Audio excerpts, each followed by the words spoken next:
Netaji films ப்ரொடக்ஷன்ஸில் சக்கரவர்த்தி அவர்கள் சோழ சக்கரவர்த்தி அவர் மூலம் நம்ம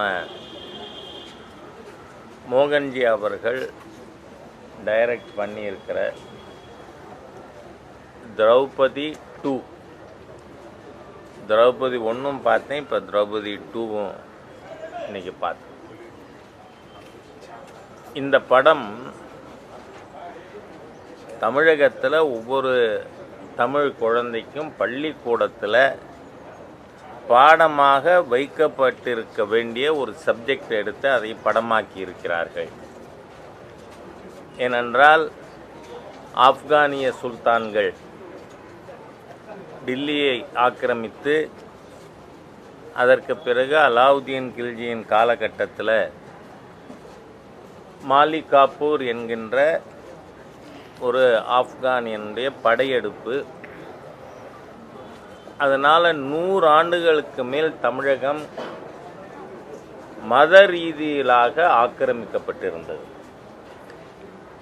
இங்கே நான் படித்த ஞாபகம் சரியாக இருக்கும்னு சொன்னால், இந்த தேவகிரி வீழ்த்தப்பட்டது 1300களின் துவக்கத்தில் 308 என்று ஞாபகம். அதற்கு பிறகு மாலிகாப்பூருடைய படையெடுப்பு தொடர்ந்தது தான் சிதம்பரம், ஸ்ரீரங்கம், ராமேஸ்வரம், மதுரை என்று அனைத்து ஹிந்து ஸ்தலங்களும் அழிக்கப்பட்டு, இதில் நீங்கள் பார்த்தீங்கன்னா அந்த சொர்ண காமாட்சி அது மேலே தான் அந்த அந்நிய படையெடுப்பாளனுக்கு இருந்த கவனம். அது அந்த மாதிரி இவையெல்லாம் அழிக்கப்பட்டு அதனுடைய நீட்சி தான். இடையில் கூட நம்ம நண்பர் மோகன்ஜி கிட்ட இதுக்கும் திருப்பரங்குன்றத்துக்கும் என்ன சம்பந்தம்னு 2 வருஷம்தான் வித்தியாசம். தேவகிரி வீழ்ச்சி அடைந்தது, வீழ்த்தப்பட்டது 1308. அதுக்கு பிறகு 310-11 காலகட்டத்தில் தான் பாண்டிய மன்னர் வீழ்த்தப்பட்டு மாபார், இந்த படத்தில் கூட மாபார்ங்கிற ரெஃபரன்ஸ் வரும். அது நம்ம மதுரையில் இருந்த சுல்தானகத்தினுடைய ஆட்சி தான். 1321லேருந்து 71-72 வரை சுல்தானக ஆட்சி மதுரையில் இருந்தது. அந்த காலகட்டத்தில் தான் இந்துக்கள், இந்து பெண்கள் மிக மோசமாக நடத்தப்பட்டார்கள். இதில் இருக்கிறது அத்தனையும் சரித்திர உண்மை. நான் அந்த நீட்சி 10-11க்குள்ளே இன்றைக்கி போக விரும்பலை. ஏன்னா அது அடுத்த படமாக, ஏன்னா தொடரும்னு போட்டிருக்கார் இந்த படத்தில் நம்ம டைரக்டர். அதனால் அது திரௌபதி 3 கூட வரலாம். ஆனால் இது உள்ளபடியே பாட புத்தகத்தில் பாடமாக வைக்கணும் நம்ம குழந்தைகளுக்கு. நம்ம முன்னோர்கள் எப்படியெல்லாம் கொடுமைகளை எதிர்கொண்டார்கள், துன்பப்படுத்தப்பட்டார்கள், மத ரீதியாக வஞ்சிக்கப்பட்டார்கள் அப்படிங்கிறது நம்ம குழந்தைகளுக்கு தெரியணும்.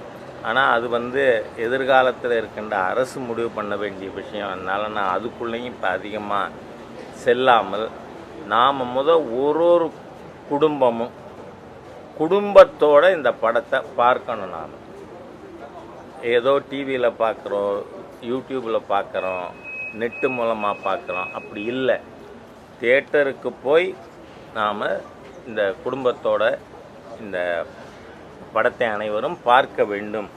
இதுக்கு முழு ஆதரவு. உண்மையான ஒரு சரித்திரம், சரித்திர பின்னணி, அதை மையமாக வச்சு எடுக்கப்பட்டிருக்கின்ற படங்கிறதுனால இந்த படத்தை தயாரித்த மோகன்ஜி அவர்கள், ஜவஹர் சக்கரவர்த்தி, சோழ சக்கரவர்த்தி மற்றும் இதற்கு கதை எழுதிய வசனம் எழுதியவர்கள், அதில் நடித்த குழுவினர் அனைவருக்கும் என்னுடைய மனமார்ந்த பாராட்டுதல்கள், நன்றி. ஏனென்றால் மக்களுக்கு நடந்த உண்மை கதை 1300களில் தமிழகம் கடந்த பாதையை படமாக எடுத்திருக்கிறதுனால நான் என்னுடைய நன்றியையும் தெரிவித்துக் கொள்கிறேன். இன்றைய காலகட்டத்தில் இந்த மாதிரியான மூவி பண்ணுறதுனால இவங்களாம் அப்படி இருந்தாங்க போல இருக்கு. அப்படி எப்படி இந்த காலகட்டங்கள்ல இந்த மூவியை வேற மாதிரி பார்க்கக்கூடிய மூவி என்பது இல்லை. நீங்கள் எல்லாருமே பொதுவாக பார்ப்பாங்க. ஒரு விஷயம் நான் சொல்றேன், முஸ்லீம் எல்லாமே பார்ப்பாங்க. பார்க்கட்டும், பார்க்கணும். அது வந்து ஒரு சில இதுல பிரச்சனைகளுக்கு முன்பட்டு வர எப்படி பிரச்சனை வரும்? நான் சொல்றேன், யாராவது நான் அலாவுதீன் கில்ஜியை நேசிக்கிறேன்னு சொன்னா தேச துரோகியுமே. ஏனென்றால் ஆப்கானியர்கள் படையெடுப்பாளர்கள் இந்த நாட்டை வந்து சிதைத்து சின்ன பின்னப்படுத்தி எத்தனை ஸ்தலங்கள். இப்போ ஒன்றும் இல்லை, திடீர்னு நம்ம இது ஹெச்ஆர்என்சி மினிஸ்டர் ஒரு கெட்ட வார்த்தை ஹிந்துக்களுக்கு எதிராக கேட்டார் இல்லையா, என்ன ஊர்? சுசீந்திரம். அந்த சுசீந்திரத்துக்கு போங்க தயவு பண்ணி என்னுடைய ஊடக நண்பர்கள். எத்தனை சிலைகள் அங்கே மூலியாக இருக்குது பாருங்க. அதெல்லாம் யார் பண்ணது? மாலிக் கஃபூர். அவன் அந்நியன்க, ஆப்கானியன். அவனுக்கு நமக்கு எந்த சம்பந்தம் கிடையாது. அந்த அந்நியனை மத ரீதியாக நான் நேசிக்கிறேன்னு யாராவது சொன்னால் அவர் இந்த தேசத்திற்கு துரோகம் செய்கின்ற தேச துரோகி. அது ஏன் மதம் வந்து எது வேணா இருக்கட்டுமே. ஏன்னா இப்போ வந்து கேரளாவில் இருக்காங்க இஸ்லாமியர்கள் இருக்காங்க. அதான் சொல்றேன், அவர்களும் நம்மோடு சேர்ந்து அந்நியர்களை ஆப்கானியர்களை எதிர்க்க வேண்டும். அந்த மனப்பான்மை வேணும். அதுதான் இந்தியன் தேச. அப்படி பேசுறவர்கள் நாட்டின் எதிரிகள். படையெடுப்பாளரை ஆதரிப்பது நாட்டுக்கு துரோகமா இல்லையா? இன்னைக்கு ஒரு அருமையான சப்ஜெக்ட் நடந்த நிகழ்வு. நீங்க தேவகிரி 1308 விழுந்ததா இல்லையா நெட்டில் போய் சர்ச் பண்ணுங்க. மாலிக் கஃபூர் யாரு? Is an Afghanian. அலாவுதீன் கில்ஜியினுடைய படைத்தளபதி. நமக்கு சொந்தமான நம்மை சேர்ந்தவனா? நம்மை சேர்ந்தவன் நினைச்சா அவர் இந்த நாட்டின் எதிரிங்கிறேன். மதம் எதா இருந்தான்னு ஏகம் சத் பிப்ரா பௌதாபதந்தி. உண்மை என்பது ஒன்றுதான். இல்ல அவங்களும் இந்த நாட்டிற்கு எதிரானதை எதிரியா காட்டணும். நான் அவங்க இவங்கன்னே பேசல. முஸ்லிம்களா இருந்தாலும் இந்த நாட்டை தான் நேசிக்க வேண்டும். இந்த நாட்டின் மீது படையெடுத்தவர்கள் அவர்களுக்கும் எதிரிகள்.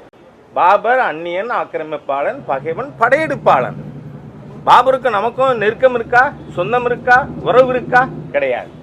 அவன் அந்நியன். ஆகவே அந்த எண்ணம் ராஜாவா இருந்தாலும் ராஜா ஹுசைனா இருந்தாலும் அதே எண்ணம் இருக்கணுங்கிறேன். அதுதான் தேசபக்தி, நாட்டுப்பற்று. இதை நீட்டி போறதுல பிரயோஜனம் இல்லை. சார் வந்து உங்களுக்கு மூவி போட்டு காமிச்சாங்க. அந்த 3 மூவியுமே உங்கள்கிட்ட போட்டு காமிச்சிருக்காங்க.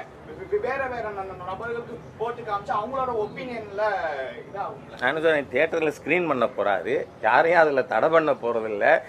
இந்த சித்தாந்தத்தை சேர்ந்தவர் தான் இந்த படத்தை பார்க்கலான்னு ஏதாவது அதுல டைட்டில் ஏதாவது போட்டிருக்கா? அது அப்படி எடுத்துக்காதீங்க. தேசபக்தர்கள் எண்ணிக்கை கூடிக்கொண்டு இருக்குன்னு நான் மகிழ்ச்சி அடைகிறேன். சார், மோகன்ஜிக்கு மாத்திரம் எதிர்ப்பு அதிகமா இருக்கு. முன்னாளாவே பாட்டு பாடின சின்மை கூட நான் படம் இது பண்ணிட்டாங்க. பாருங்களேன், நான் ஒரு விஷயம் சொல்றேன். நம்ம ரொம்ப இதுல வந்து உண்மையா இது நடந்ததுன்னா அதை மக்களுக்கு காட்டணுமா வேண்டாமா, தெரியப்படுத்தணுமா வேண்டாமான்னு பார்த்தா நான் உங்களுக்கு ஏறே சொல்கிறேன். அவர் படத்தில் அதெல்லாம் அறுதிட்டு சொல்ல முடியாது சரித்திரத்தில் எப்போதுமே.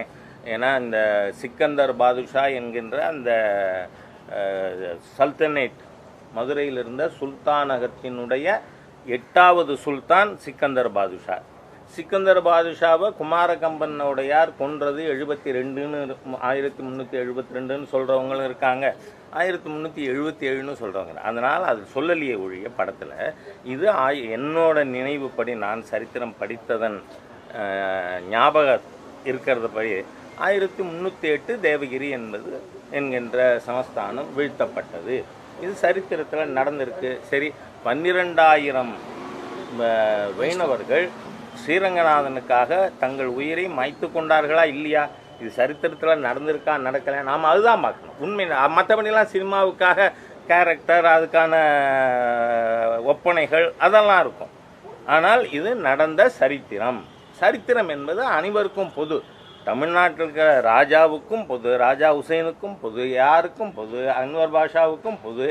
ஆகவே அவர்கள் எல்லாருமே நாம் ஒன்றாக இணைந்து, அந்நியன் படையெடுத்தவன் ஆக்கிரமிப்பாளன், பகைவன் படையெடுப்பாளன், அவங்களுக்கு எதிரான எண்ணம் எல்லாருக்கும் வேணுங்கிறேன் நான், irrespective of religion. தேங்க்யூ. இந்த மாதிரி படங்கள் வந்திருக்கு தமிழ் சினிமாவில். இந்த மாதிரி இந்து முஸ்லீம் இந்த மாதிரி படங்கள் வந்தது இல்லை சார். நீங்க ஏன் சார் அதை பார்க்குறீங்க? நான் இதை இந்து முஸ்லீமாவே பார்க்கல. அலாவுதீன் கில்ஜி என்கின்ற ஆப்கானியன், முகமது பின் துக்ளக், அவங்க பார்க்கணும். பார்க்க வைக்கிறது தான் ஒரு லீடர்ஷிப்புக்கே அழகுங்கிறேன் நான். மக்கள் அப்படி பார்க்கணும். என்றால் எது தேசம்? நேஷன்கிறதுக்கு டெஃபனிஷன் என்ன? பகைவன் யார் நண்பன் யார் என்பதில் ஒத்த கருத்துள்ள மக்களை கொண்டது ஒரு தேசம்.